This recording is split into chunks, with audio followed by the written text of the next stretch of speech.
Let's talk about Take Back Tuesday now, as it's being called. This is the day where we take back more gifts from Christmas than any other day of the year, particularly those bought online. These figures coming from the Royal Mail. Let's speak to retail analyst Kate Hardcastle. Morning, Kate. Good morning.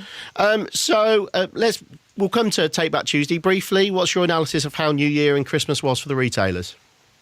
Well, it was okay in grocery. Most of the discount retailers did particularly well there.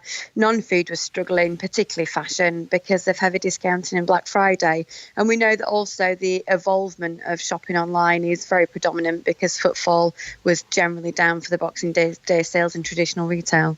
What we're getting a lot this morning, though, is people saying that they bought stuff online, they're taking it back because they're constantly disappointed or they feel like they've been misled as to what they were buying. Tom in Birmingham says, ordered a pair of boots for the one and only time on the internet, says Tom. What was advertised as UK size 12, no bigger than a 10 at most. Seems to have been a complete lack of pre-sale research by the company involved. Is this, Louise was talking earlier about the fact that a lot of people are disappointed by what they buy online, and yet it's costing retailers a lot of money to ship that stuff out to us. Do you think this is a problem, and if so, is the retail industry grasping it? I think it's hardly surprising that people are going to suffer with disappointment because we are now spending £1 in every £6 online. It's grown phenomenally.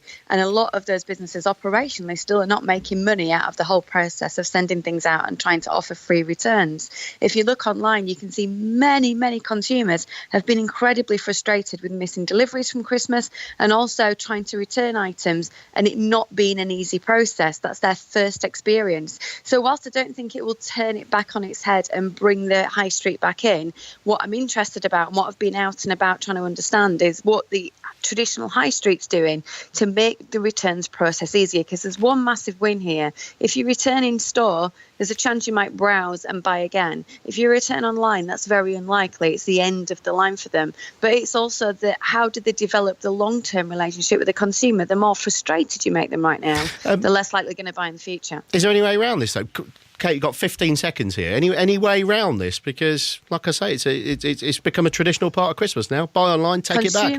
Consumers buy on ease. All the statistics show if you make it easy for them, they will buy again, they will respect you.